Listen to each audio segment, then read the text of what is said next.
Good morning and welcome, ladies and gentlemen. My name is Nicky. I'm an equity analyst in the investments unit at Nedbank Private Wealth. I am delighted to have the opportunity to open this webinar this morning, and I'd like to thank you for taking the time to connect with us in this way online. While we're connecting with you online in this way, it's important to reflect on connectivity and connections in general, especially as it relates to money and money matters. The reality is that every single financial decision that we make affects our ability to protect what's most important to us and to achieve our goals and aspirations. At Nedbank Private Wealth and Nedbank Financial Planning, we use our globally connected, advice-led approach to help you connect your financial decisions to your goals and aspirations. Practically, we do this by providing our clients with technical expertise, appropriate opportunities, and access to global solutions and services across Nedbank and other top providers. But most importantly, connecting you with personal and objective advice in order to enable you to make better life decisions and to avoid financial disasters. From an investments perspective, as part of our process and in assessing potential opportunities, we value and seek out diverse views on topics in order to gain an appreciation for the different scenarios that can play out. We use these views to supplement the factual evidence. We then construct our client portfolios with these scenarios in mind, just in order to be able to grow and protect capital in a variety of outcomes. We also monitor a number of key performance indicators on an ongoing basis and adjust our client portfolios as and when it's appropriate to do so. A number of the topics and issues that we're grappling with currently as an investment team in positioning our client portfolios will be addressed by our panelists this morning. Right, then on to some housekeeping matters before we get started. Firstly, thank you to everyone who submitted questions ahead of this webinar. We appreciate it, and it really does help us to make sure that we cover the topics that are most top of mind to you. So please continue to do so. Please make use of the Q&A chat function on the left of your screen to submit questions during the webinar. A recording of the session will be available soon after this webinar for you to watch again or to share with your friends and colleagues. A recording will also be available on the Nedbank Private Wealth website and will be emailed to you as well. Should your screen freeze at any time during the webinar, simply push the F5 button or refresh, and you should get back to where you stopped in the webinar. Then, finally, our MC today is the lovely Devi Govender, award-winning investigative television journalist. Derek Watts unfortunately could not join us this morning due to an unforeseen illness. We wish him a very speedy recovery. Without any further ado, over to you, Devi. Nandi, thank you so much, and thanks to everybody who is joining us from wherever you may be. I'm specifically looking forward to our next hour together because basically it's going to help me to order my mind in terms of this crazy mad world that we are currently living in. And no pressure, but I'm sure both of you will be able to make sense out of it for us. Nicky Weimar, who's of course Group Chief Economist here at Nedbank. Welcome, Nicky. Good to see you again. And JP Landman, analyst. Hi, JP. Always Hello. Good to see you. So, you know, I'm the kind of person that never ever beats around the bush. So we're going to kick off with the tough questions first. Have we entered a recession, guys? Who's going to take that one first? Well, let me start on it. Well, It depends how you define a recession. So I know that's a very bad way for any economist to start answering a question. It depends, but it really does. When the markets talk about recession, when you read in the newspaper this obsession with, is the US going to enter recession? Is the Eurozone going to enter recession? Is South Africa in recession? What they're really referring to is a technical recession, where you've got GDP contracting for 2 quarters in a row. Okay. Now, that in and of itself is painful. It can be very painful, especially if it's short and sharp, but it is not that meaningful. How the academics define recession is by looking at long-term trends in growth and personal disposable income per capita and employment levels, and whether your national welfare is actually increasing or decreasing over time. Now, South Africa's gone through an extremely long period of stagnation. We have had unabated declines in disposable income per capita in both rand terms and dollar terms. So we've been on a long slide. Right now, is the threat of technical recession a real one? Yes, it is. To be honest with you, given the challenges we're facing, given the fact that we went through unprecedented load shedding last year, which already produced a quarter in which the economy contracted, all you need for a technical recession is one more quarter of contraction. The good news, though, is we started this year, despite the fact that we had this crazy load shedding, with numbers that came out of Statistics South Africa that was actually surprisingly robust. I think it surprised all of our analysts. We would have expected a very much more gloomy picture. But the drama in that sense didn't materialize. So the January numbers suggested mining production was up, manufacturing production was up, retail sales were a little bit better. So that lift in January could help us prevent a technical recession. But it doesn't change the fact that this is an economy in deep trouble. JP? Yeah, I agree. Look, for me, the test is the economy growing faster than the population or not? As simple as that. Population growth is about 1.2%. The economy is not growing at 1.2. So for me, the economy is in recession. It has been now for 7 years. This will be the 8th year in which we have declining or stagnant per capita incomes. And obviously that has to change, that has to turn around. But that's where we are, and that's where we will be for 2023. I don't see an improvement before 24. Let's quickly then knock out the load shedding situation. You saw what I did there, right? Yeah, right. Let's try and get there. JP, I'm going to start with you on this one. Where are we at? Because you've made a few predictions. Are you still on track, or is Eskom still on track? Absolutely. Look, why do we have load shedding? We have load shedding because we produce 6,000 megawatts too few or too little power in South Africa. And you'll see on the slide, which is now on the screen, that 6,000 megawatts of base load translates into 18,000 megawatts of renewable energy and battery capacity. So that's really what you've got to look at. It's in a sense a very simple question to answer. Once you've installed 18,000 megawatts of renewable capacity, load shedding will be dealt with. Now on the screen that you're seeing 2 lines. You're seeing a line at the top which indicates 18,000. That's where load shedding will be stopped, will be something of the past. And you see a green line at 5,000 megawatts. That is work that was done by Javier Steyn at Meridian Economics and by Clyde Mallinson, a very well-known energy analyst.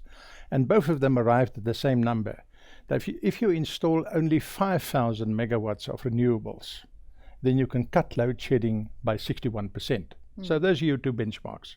5,000, 61%, 18,000, 100%. And you will see in the red line that is busy creeping across the screen, 17 different collections of investment programs currently going on in the country, most of them by the private sector. There's some Eskom stuff there. There's also some government stuff between those 5 and 6, but most of them private sector. And you can see that it breaks the 5,000 megawatt line fairly quickly, probably towards the end of this year, beginning of next year, and you can see that it will reach the 18,000 megawatt line by the end of next year. So, to summarize, Winston Churchill used to say, he doesn't understand graphs. All he knows is one line crosses another, it's important. And you see the crossing there, and that's why I stick to my prediction that I made in August last year already, 6 months ago. We will have load shedding until the end of 2024. I don't see it breaking before then. And after 2024, I think we're in a new game. And because you know why I think this is particularly important, because there's a lot of politicking going around now. If we're going to stop load shedding next month, we're going to stop it in 6 months. But you're saying, let's be practical, let's look at the numbers, let's see where we're at. That's the story. That's the story, and the story of 6 months and 12 months is really, you know what word I want to use. No, it'll be with us until the end of 2024. I think that's the truth. Yeah, but knowledge is power, isn't it? Not? Knowledge is power. It almost feels to me that now that you have an idea and there's a number in your head, you kind of can you can start dealing with it. You can start dealing with it. So in the meantime, until we get there, how is this going to impact and continue to impact on the economy? Well, I think load shedding has got two effects. It's very difficult to say what the economic effect will be. We know that it obviously disrupts production, it disrupts sales, even on in less energy intensive industries like your services and your retail. It's a hassle for people to go out. Traffic is terrible. There's less foot traffic in your shopping centers. So it affects your overall volume of activity in the economy. So there's that effect. And then the other effect is, of course, a price effect. The volume effect could be minimized and maybe not as severe as we currently fear, because what is very clear to us, certainly from the January numbers, is that many companies have already made provisions and have already to some extent adapted to the reality that we live in a country where you have regular power disruptions. And they've done so by either putting in maybe a more renewable and sustainable source of energy, but most of them are running generators. So it's like we finally accepted it. Yeah, that's it. Most of them are running generators, and unfortunately that's a huge expense. Cost. So there is a volume effect. It hurts volumes. That could be minimized by the fact that companies have made alternative plans, but those alternative plans is an opportunity cost. It's not a perfect situation. You're now spending money on electricity, keeping the lights on, where you could have spent it opening a new store, employing more people. So it's an opportunity cost attached to that, plus there's a price effect. And especially in businesses where you've got very thin margins, like in your food retailers, where you're now running, up your production cost, that margin is rapidly disappearing. There you could get to a point where companies will just say, well, we're not going to take this pain on our own anymore. And they start passing those cost increases onto the consumer, and then it becomes an inflationary effect. So those are the two effects that we'll have to see how it plays out. I think what's going to happen, it's going to result in sticky inflation and weaker growth. And if we stick with what JP is saying, and we calculate that it's load shedding is with us to stay until the end of 2024, what does that mean? Can we stick it out, or will there be some kind of permanent damage or semi-permanent damage? I think we've already sustained many permanent damage blows. We're a little bit like a wounded, the walking wounded at the moment. But the reality is that it will hit us. Our forecast is for growth this year of only 0.4%. The Reserve Bank is saying 0.3%. The IMF, you would have seen recently in the paper, they're saying 0.1%. In our models, you only have to change your assumptions very slightly, and you get to 0.1 or minus 0.1. It doesn't take a lot. So we're going to have a very fragile economy this year. If we're lucky, we get away with 0.4, 0.7. And the next year, we should start to see things picking up a little bit. But the truth is that our growth rate is probably confined to less than 2%. And I don't think up until just the end of 2024. Yeah. Beyond that, in fact. So let's just Can I add one thing to what? Please. Can I add one thing to what Nicky has said? The third element, load shedding is having one effect which we're not talking about a lot. The country is experiencing an energy revolution. Eskom will not survive in its present format. The energy system will not survive in its present format. It will change completely in the next 7 to 10 years. And that energy revolution to some extent is driven by load shedding. People are so, dare I use the word, gutful of load shedding and the negative, destructive effects it's having. It is pushing the country very fast on the energy revolution road. And I'm very comfortable that in the next couple of years, as we move through this very difficult period, we will start seeing the benefits of that energy revolution. Not just economically, but also socially and in an environmental sense. So apart from the consequences that Nicky has mentioned, there's also this longer term consequence busy playing out. So what you're saying, JP, is when you talk about the energy revolution is that we're all just making a plan. People are making another plan. That's They're not part of it. relying on Eskom. Well, no, that's part of it. The other part of it is we're seeing a complete change in policy. There's a complete change in policy taking place. What is happening now in the policy space is 180 degrees different from what it was 2 years ago. And that is in no small measure due to load shedding and the pain of load shedding. And that process will continue. That process will play out. So what we see is that over the next 5 to 6 years, you will have 1.5 trillion rand of investment in the economy, just around energy. And that will, of course, help to lift productivity. It'll help to relieve the energy constraint, and it'll give us better growth. But don't look for a short-term relief. Yeah. If you're looking for short-term reliefs here, go and join the Minister of Electricity. Spend time with him. The reality is we're in a tough spot, and we will remain there for a period. So our economy is weak. So the question then is, why is our Reserve Bank not cutting interest rates? Who does that benefit, if at all? Yeah. Okay, so we're coming out of an environment, so we've got to see it in that perspective, where inflation has accelerated the world over. Of course, aggravated by Russia's invasion of Ukraine and that very tragic war playing out in that part of the world. And so inflation accelerated, so the Reserve Bank had to increase interest rates to fight inflation. Now we are in a situation where we are in an economy that's very vulnerable and rapidly losing momentum. And so you could make the argument, why are they not cutting rates? Well, part of the reason they're not cutting rates is because inflation's not under control. And that is the problem. So we have a situation where inflation is still high and sticky.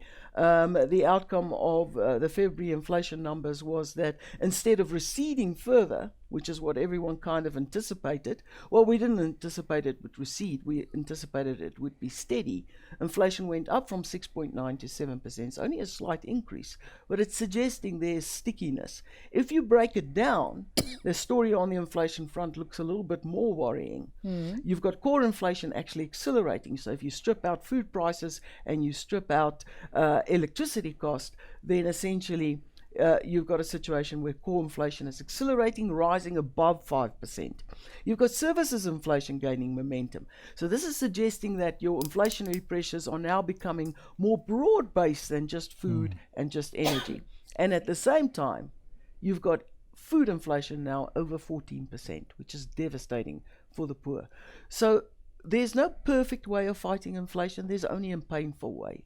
And the only method we have as economists, as central bankers, that we know is effective in fighting inflation is, unfortunately, interest rates.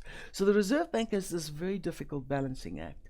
They've got to do enough in terms of convincing people that they are willing to act against inflation. They are watching the numbers and trying to change people's pricing behavior. And how are you doing it? You're doing it by threatening that you up interest rates and slow the economy even further. Okay, that's how you change pricing behavior, wage setting behavior, whether companies pass on cost increases or not.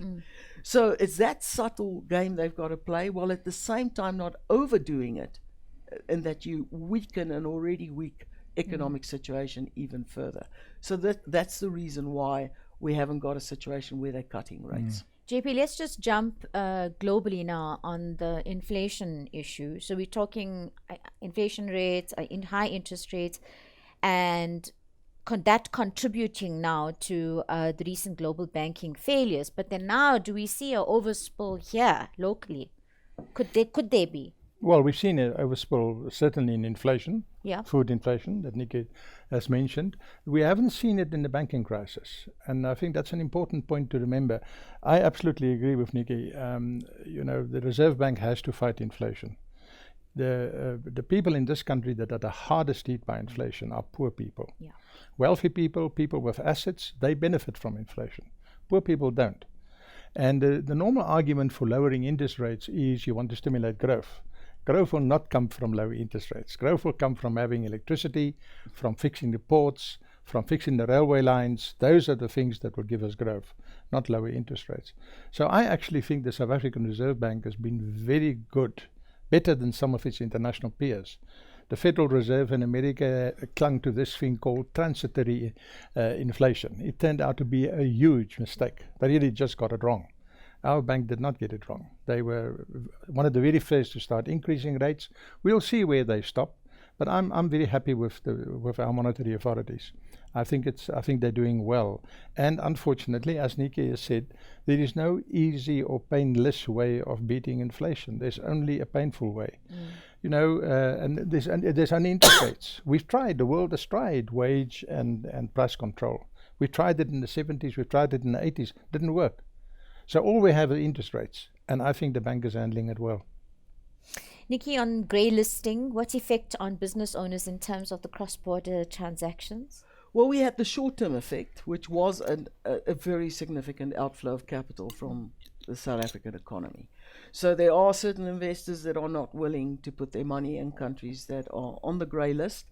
It's not blacklisting yet, but you know, clearly it had that effect. We saw it in the currency taking quite a beating, and that was as a result of those portfolio capital outflows. But what it really means at the end of the day is that there will be a lot more paperwork. And the paperwork really is about you as a client and us as a bank.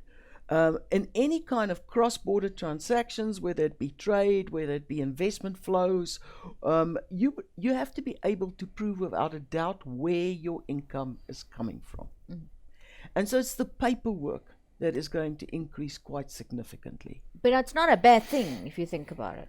No, in a way it isn't a bad thing, because it and it's a wake-up call for South Africa. Unfortunately, we have been doing it, but now that burden is probably going to increase. We'll have to check more regularly. We'll have to keep up to date with knowing our client, knowing where their income coming from, getting the validation and certification from them. And so it is just this administrative burden that will now be surrounding every transaction you undertake.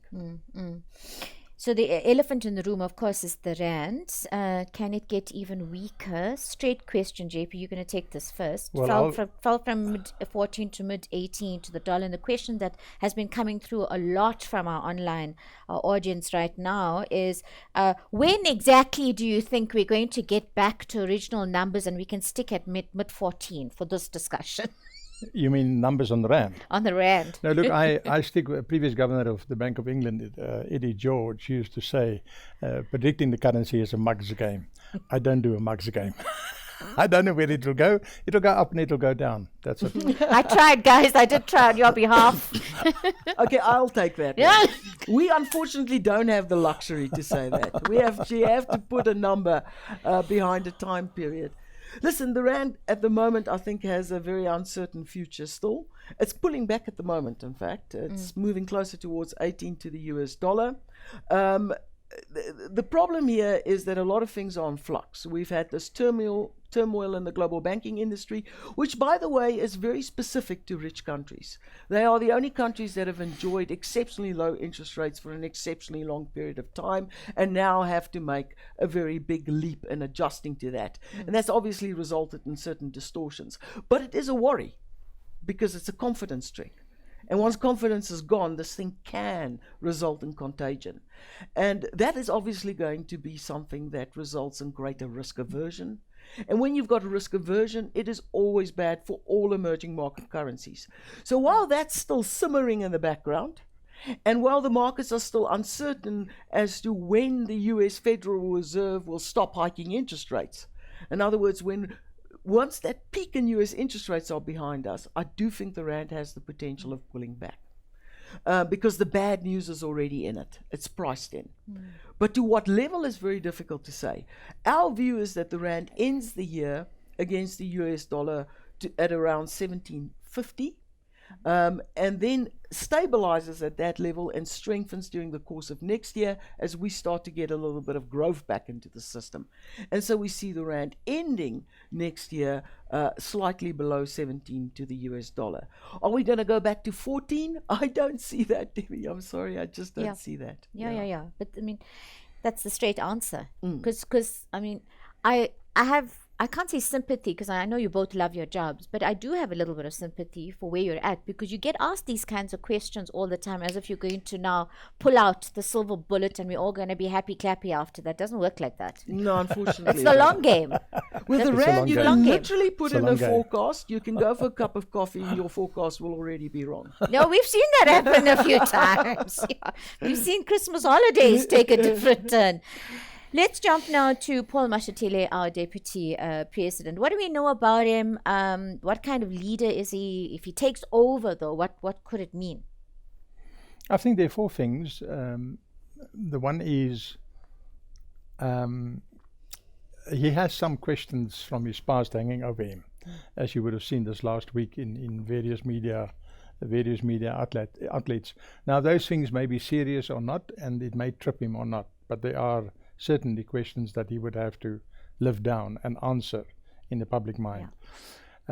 Secondly, in Gauteng, which is his power base, in Gauteng he was inclined to support coalitions between the EFF and the ANC. So that would be, I would put that down as a second marker. The third marker is that many people say he will be much more decisive in his decisions than the current president. We'll have to wait and see.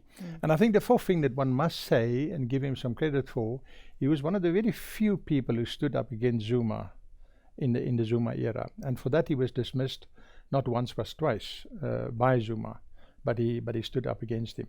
So those are the four things that we know.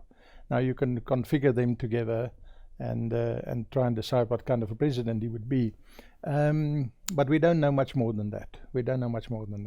Would you like to jump in here, Nicky? I just know that, from going around speaking to clients, that what worries people, obviously, when the Pala situation came up and Ramaphosa's future was in doubt, markets were rattled by that because there was no obvious successor. And now that we do have a new deputy president, I suppose a big question in investors' minds, and certainly since the beginning of this year, has been, who is this man? And they are reading that he's very close to the EFF. And what would happen if you had, for example, a situation where the ANC maybe at the next election loses the majority support, needed to form a national coalition, and then that coalition is with the EFF. What does that mean for business? What does it mean for investor? Now, I have to say, for foreign investors, anything with the EFF in is a serious no-no. It's a very big negative, and they would have to prove themselves to some extent in a governing capacity if they were to be part of that coalition. So I think that's the big worry out there. I don't have the answer to how it will play out, but I do know that it will probably make investors nervous. So the one thing I think we need to accept is that we are definitely in the coalition politics zone. That's how it is in the next couple of years. Careful with that. Tell me why, JP. Because the election is only 14 months from now. True. You can't know what people will do in 14 months. Yeah. At the moment, opinion polls tell us they won't get 50%. At the moment, by-election results tell us they won't get it. But a lot can happen in 14 months. As we've seen. So I think one of your scenarios must be that they get 50%. Right. Then the second scenario can be that they don't get 50%, and then try and work through it. So do we have any idea of who's going to play with who? Because we're all going to have to climb into the sandpit now and make friends or decide on enemies and work it out. Yeah, and that's a process. I think let's assume for the moment the ANC comes out of the election as the single biggest party, which I think is very realistic. They will then be the leading party in any coalition government. They will decide who they go with. The idea that you can have a government of national unity excluding the ANC is really absolute nonsense, as we're seeing on local government level. So the ANC will be the biggest party, they will lead the coalition, and they will then, who will they go with? That's your question. I would say the first port of call will be the IFP. And that is particularly relevant if the ANC gets, say, 46, 47, 45% of the vote. The IFP will probably get 5% or so of the vote, and then 45 plus 5 gives you 50. So I think that's the first port of call. Yeah. No, I'm hearing you. I'm working the numbers in my head, right? The second port of call will then be either the EFF or the DA. Now, I think it's much too early. The chattering classes are talking about EFF and so on. I think that is a one-way street which will not necessarily materialize. Why not? First of all, there's a lot of infighting in the ANC itself as to whether it should be the DA or the EFF. It's not uncontested. Secondly, we've just talked about Paul Mashatile. Now, his experience in Gauteng with coalitions was not good. The EFF dropped him in Joburg, or they dropped the ANC in Joburg. They dropped the ANC in Ekurhuleni. Look what happened in Tshwane yesterday, day before yesterday. So the ANC's experience with coalitions in Gauteng, which is Masatile's power base, was not good. I think you must bring that into the picture. So I think there is a reasonable chance that the politics will reconfigure in a different way. I don't buy the line that it's automatic that the EFF and the ANC will get together. There are too many obstacles in that road. Let me just say this, Devi. There are two bogey men, or should I say bogey persons, in South African politics. The one is Julius Malema, Deputy President of a new government. The other one is Helen Zille, Deputy President of a new government. It fills different sides of our politics with absolute horror, those two prospects. Do yourself a favor and just go and look some YouTube videos where people lament about the possibility of Zille becoming deputy president.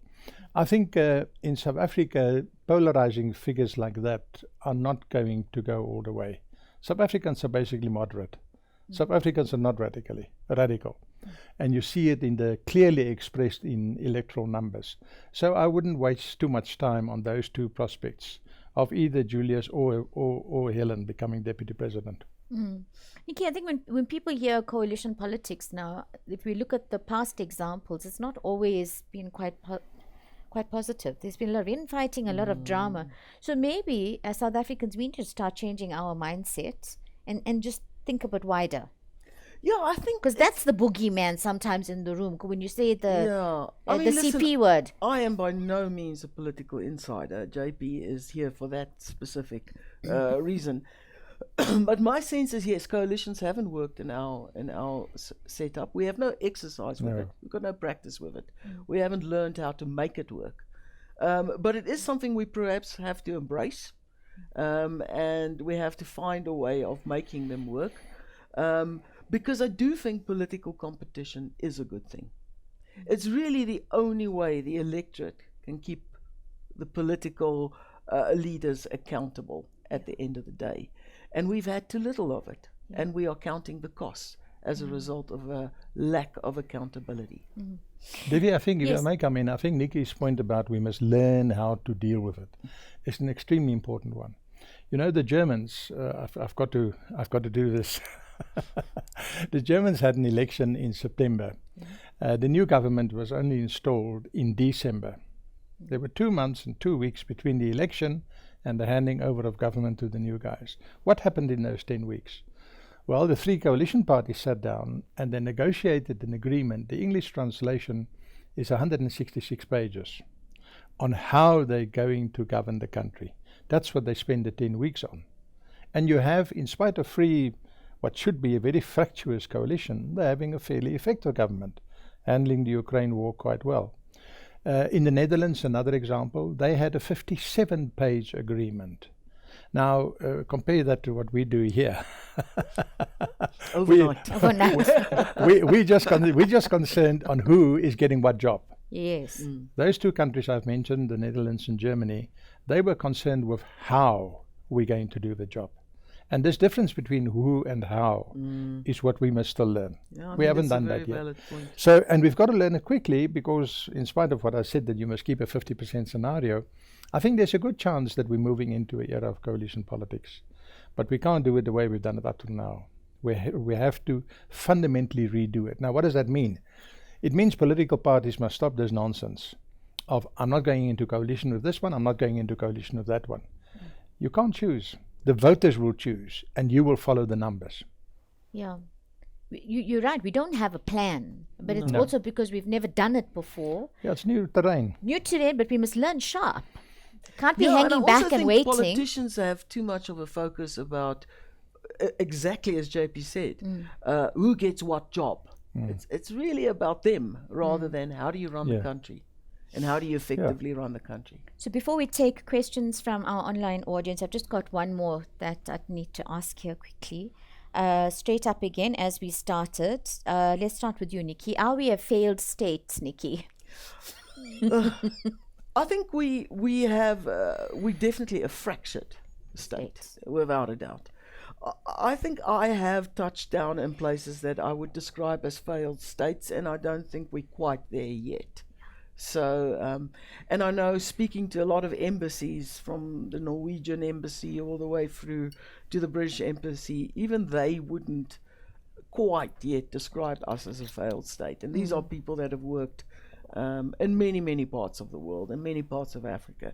So I wouldn't say we're a failed state, but I certainly think there's a lot happening that we need to take extremely seriously, and we really need to start showing that we can arrest and reverse the decay of the last decade, especially in terms of law and order, and especially in terms of service delivery. And we're talking here about basic service delivery. But you're saying it can be done. We should be able to do it. We're employing people to do it. So if it's not happening, we need to find out why, and we need to fix it. JP? Look, the term or the phrase failed state is a very nice, catchy, almost a sexy term. And like any catchy or sexy term, it has some truth, but it's not the full truth. We have in South Africa, I think, is positioned where some of the state's functions are failing. Think, for example, of potholes, of water, some municipalities. Think, for example, of electricity. It's an obvious one. I would add crime intelligence in the police. I think they're failing us. But that doesn't mean, those failures doesn't mean you have a failed state. Why? You've got a lot of state institutions working. I'm perfectly happy with SARS. I've already told you I'm happy with the South African Reserve Well, Bank. SARS has always been very efficient, let's be honest. Well, JP. not always. Tomo Moyane succeeded in destroying it, and Edward Kieswetter, to his everlasting credit. Yeah, he did his best. He absolutely did his best. So no, it wasn't always good. It has been rebuilt, and I think that answers the question you asked, Nicky. Can it be turned around? Yes, SARS is an example. Yes. And I think in a couple of years' time we will see that the NPA is another example. They're not quite there yet, but they're doing good progress. So yeah, I don't buy into the failed state notion, because there are state institutions working very well. But there's a second important difference. We have a private sector, and that is extremely important. You look at that slide that I put up on energy. Yes. 3 years ago, 4 years ago, before 2021, we were in a dispensation where the state determined energy supply. We are now, and this is the energy revolution I refer to, you see from that slide, there's now more going on outside the state, and we include Eskom of the state. There's now going more on outside the state than in the state. So we have a private sector that gives you, yesterday we were sitting in a bank here, a world-class banking system. We have world-class capital markets. Those are also part of a state. So that's why I think the term failed state is catchy, but it's actually a lazy term. It's a lazy term, and I think we must talk a bit more fundamentally about the topic. I hear you, because it's not just the Braai conversation, but you find those terms do come up all the time. And as South Africans, we do tend to want to fall into the pessimism pit. How do you like that one, JP? That's lovely. Yeah, we love doing that, hey? And then we all feed off that kind of energy, but it's not based on much. Can I use pessimism? But that's lovely. You can, yeah. Well, you just quote me, and then we're going to be just fine. You can use it for free. Thank you. Let's quickly take questions now from our online audience. A question that's just come through. This is really this is important. The question is: we're all talking about energy. How do we see the potential water shortages playing a role in the economy down the line? I have much more hope for water than for electricity, for two simple reasons. The one is electricity up till now, until recently, is a national monopoly run by the state. Water is decentralized. It's not national. So you could have a water crisis in Nelson Mandela Bay, for example, but you don't have one in Cape Town. Or you can have a water crisis in Belita, which there was, but not one in Durban, just down the road. The decentralized nature of water, I think, is different. Secondly, there's an enormous amount of money at the moment going into water infrastructure. Virtually every week, you read about a project that's coming through on different levels of government. So I have a good feeling that on water things will not get as desperate as in electricity. But I'll also say this: the impact of water problems are much bigger than the impact of electricity problems. As we are illustrating at the moment, you can do without electricity and still come by. Not ideal, but you can. You can't go without water. So I think the political pressure on water, delivering sufficient water, is enormous. But I also think that, obviously that the individual asking that question may, like me, have been affected by the fact water. that because you don't have electricity, the water system pumping water to the reservoirs don't work, and therefore other sort of unintended consequences result from the lack of electricity. Other infrastructure systems start to fail. Yeah. Now that has happened, but the trigger there has been electricity. But yes, I do think we've also seen evidence. We do something called the Nedbank's capital expenditure project listing, where we list all sort of infrastructure and private sector projects undertaken in South Africa, but we actually check, are they happening? And we have found evidence that government is spending on water infrastructure. I still don't think it's going to be perfect. I think there are going to be some areas like we see now in the Eastern Cape that are just immensely vulnerable. And I think there might be a case to be made to get private businesses involved in trying to solve the issues there and trying to deal with, as climate change takes its effect, as we have unpredictable weather, extended droughts, devastating floods. We do need to be a little bit closer to each other in order to deal with those sorts of crises. Can't just be government making the plan. Very important. Yeah. JP, thoughts behind the ANC's economic policy and how it could impact the upcoming elections? Look, the ANC's economic policy in the last 12 months, 24 months have changed absolutely fundamentally. You see it in electricity. We've moved from a situation where there's state-owned national monopoly to a situation where we say the private sector must participate in generation and distribution, and since the budget in February, also in transmission. This was an unthinkable conversation a year ago. Yeah. You've seen this week, Tuesday, you saw what the president said to Transnet board about involving the private sector in transport. We know that there are tenders out for ports, for harbours, for private sector companies to come in.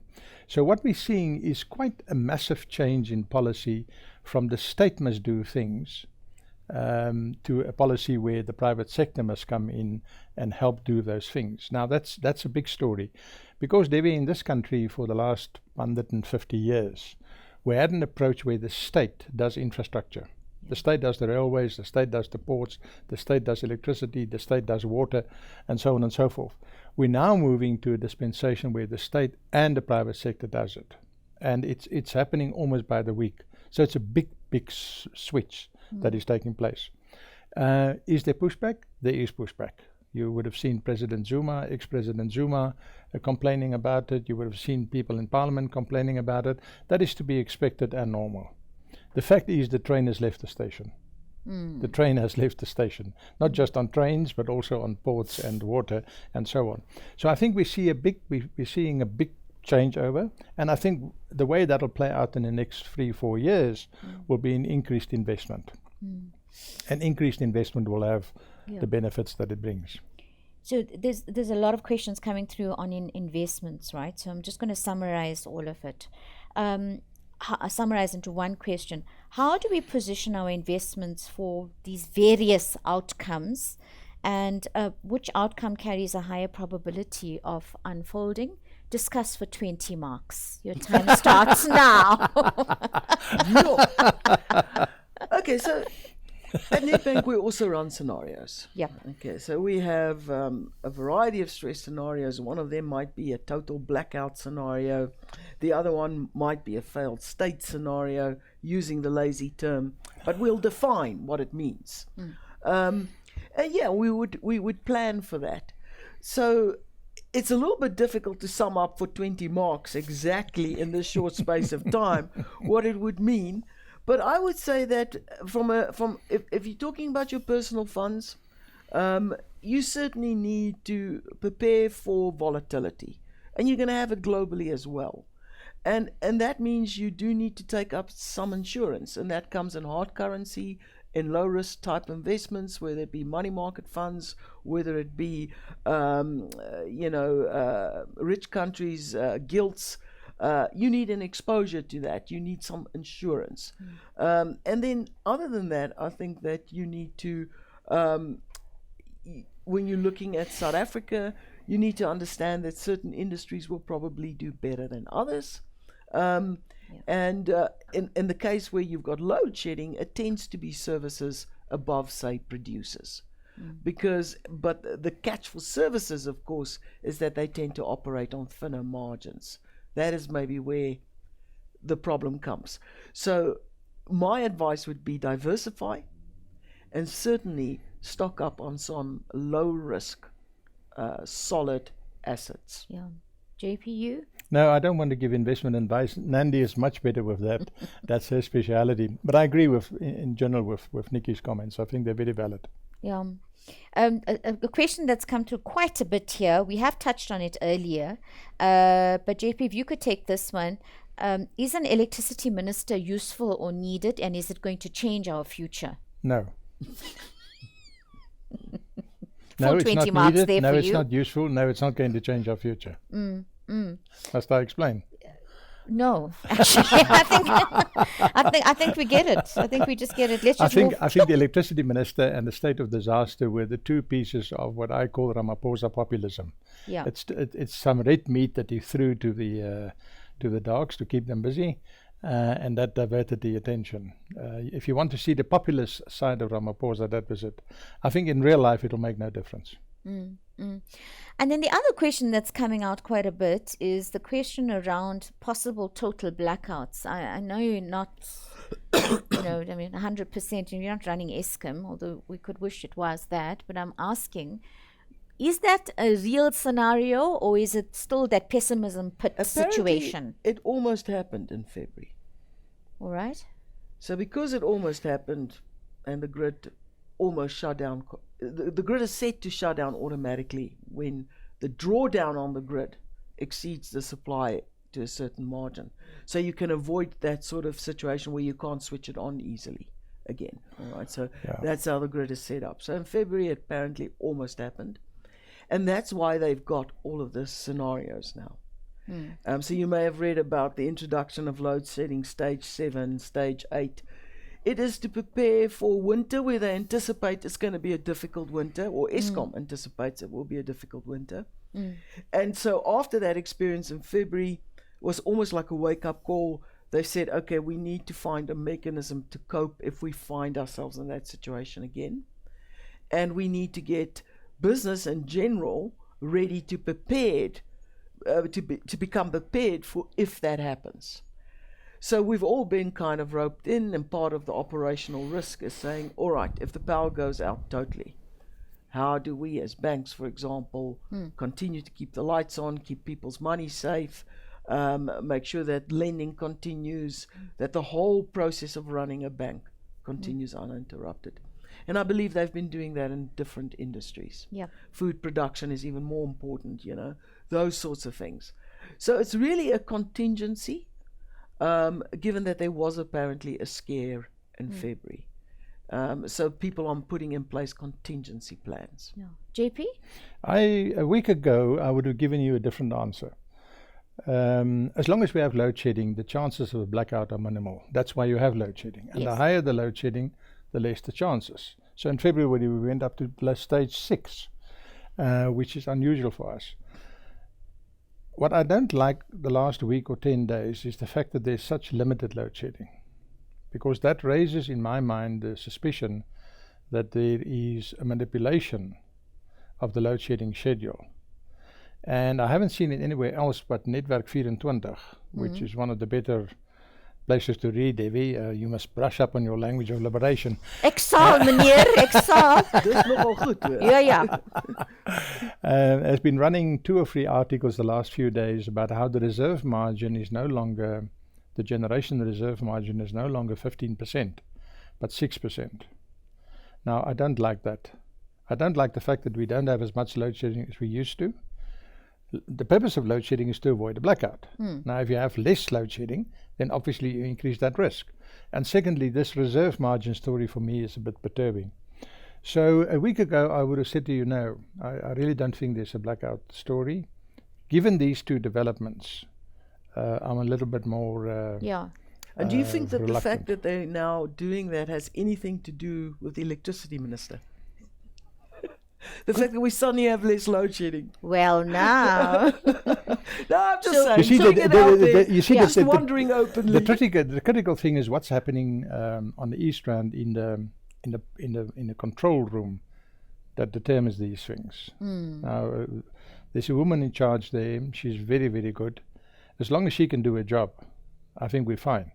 If we need road shedding 10 or 15 or 16, which is the new maximum, Rather then that. let's have 16 rather than a blackout. Yeah. And so watch this space. Yeah. So are you perhaps concerned that we may be sailing a bit too close to the edge there? Yes.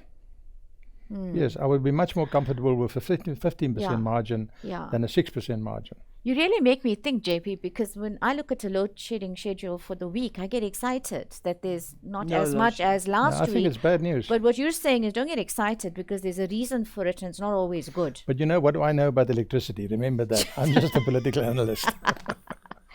Here's another question, and it's come through in various forms from our online audience. Thanks, guys, so much for sending the questions through. What are the chances of a revolution in South Africa? As I'm seeing prices of basic goods are increasing substantially, we're also seeing more and more people who are hungry in our country. What happens now? Is that a possibility? Let's go to you, Anna. Well, we wouldn't have thought July 2021 Exactly. is a possibility, and yet it was. So I think it is a possibility. But I think for it to have consequences at a national level, you would need somebody organizing it. It can't be a spontaneous eruption for it to really have a devastating effect. JP? Look, we will have in our future, as soon as we're sitting here, we will have another Marikana and we will have another June 2021. I can't see that we can go through our future, given the problems we have, the cleavages, the differences, and not have these kinds of outbursts. But that is not what the word revolution means. The word revolution means, if we are not lazy in the use of it, that you have a complete sweeping away of a current order. Yes. That I don't see happening. And the main reason why I don't see it happening is because we're a democracy. Before people go to that kind of extreme, they vote. And as we've seen in the last two elections, they vote differently, or they start changing voting behavior. The countries with revolutions, think of the Orange Revolution in Eastern Europe, think of the revolutions we had in North Africa. What was the common feature in all those? There was no democratic release valve. There was no release valve. Here there's a release valve in the form of a functioning democracy. So no, I don't think we'll see a revolution. But can we see another Marikana? Yes, I think we can. We must be realistic about that.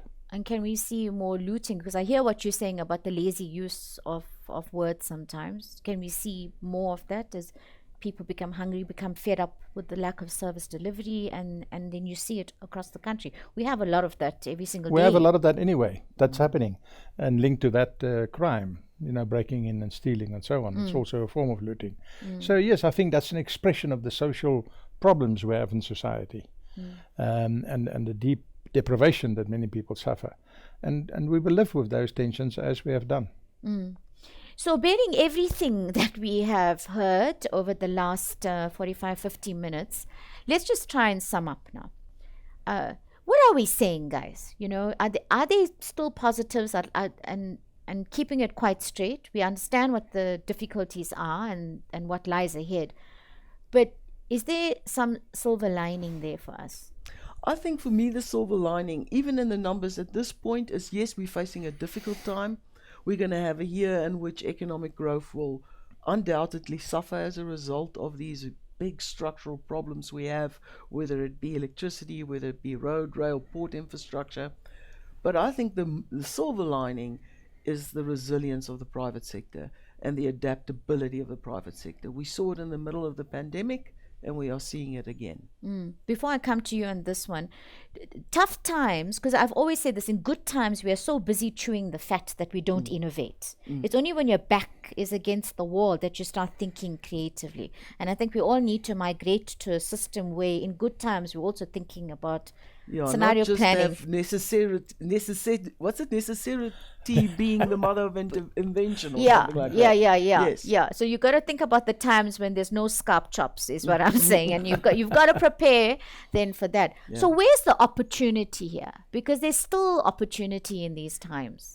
Yeah, I think the opportunity in a more organized manner is obviously in the renewable energy space, which JP has referred to. There is a lot of activity already happening there, but there is space for it to grow exponentially. So there's one opportunity. I think there is also an opportunity in just basic service delivery for people that are good at that or innovative at that. We have on our books a couple of private companies that provide affordable housing, and that do it in a very innovative and clever way. That create safety. They do it all over Africa. So there are still opportunities in meeting the demand South Africans have had for such a long period unmet. And I think the private sector could come with very innovative solutions to that. So that, if I had to say where's the opportunity, that's where I see it. JP, silver linings? Look, I think the country is in many ways now where we were in the late 1980s. There are obvious differences, but there are also very clear similarities. Did we get through the 1980s? Yes, we did. How did we get through the 1980s? Well, the resilience of the society and also the innovation in society, including political innovation, made a big, big difference between the late 1980s and, say, the middle 90s. And my sense is that we're repeating that journey. We've got very clear problems, just like we had in 85, different but very clear problems. Poverty, unemployment, these things are really serious. And we need 2 or 3 big jumps to get out of it. And I think politics will be one. Everything I observe around me is one of bubbling. Things are going on. People are talking. There's the same kind of bubbling energy that we had in the late 1980s. And look where that took us. So I think I have no doubt that the country will get through this problem as well. You know, just a little anecdote. A previous ambassador of South Africa went to the UN as ambassador at the age of 32. He's very young. And when he arrived in New York, people said to him, Ambassador Fourie, you come from a lovely country, but it's going to blow up in 6 months. That was in 1955. You know, South Africa is always going to blow up in 6 months. We are now in 2013, and here we still are, and overall better. The economy is bigger than what it was then. Yeah. They are, in any way that you want to measure, we are better off.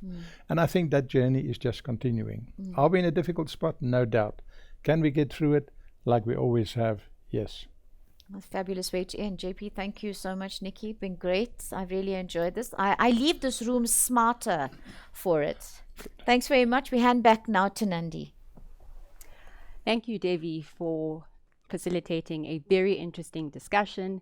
And thank you, JP and Nicky, for sharing your very valuable insights with us today. I think you've given us a lot to think about in terms of the outlook for the economy of South Africa and its political future. As a reminder to our audience, at Nedbank Private Wealth and Nedbank Financial Planning, we are committed to providing you with globally integrated advice and connecting you with more ways to enable you to make better life decisions and to avoid financial disasters. We have a team of specialists who work closely with your wealth advisor, and together they can assist you to achieve your life goals and to plan for some of life's unexpected events. If any of the topics discussed here this morning have prompted some questions in you about some of the financial decisions that you need to make, your advisors are on hand to provide advice and guidance. Then, to close off, If you'd like to participate in some of our smaller, more interactive sessions on So What Now? What's the impact on my investment portfolio and banking? Please join us on the 19th of April between 10 and 11, where you can learn more from our advisory experts. The invitation for that session will go out via email, so please do look out for it. Then, to get more thought leadership insights, some recordings from previous webinars, and information on future webinars, you can log on to the Nedbank Private Wealth website or the Nedbank Financial Planning page on the Nedbank website. Your views matter to us. We would love the opportunity to improve on our webinars, so please do provide us with feedback on the brief survey that you will receive. Alternatively, you can open your camera phones now and use the QR code on your screen now. Then, finally, but not least, thank you for joining this webinar today and for connecting with us online in this way. We look forward to connecting again with you in future, and hopefully very soon. Until then, go well.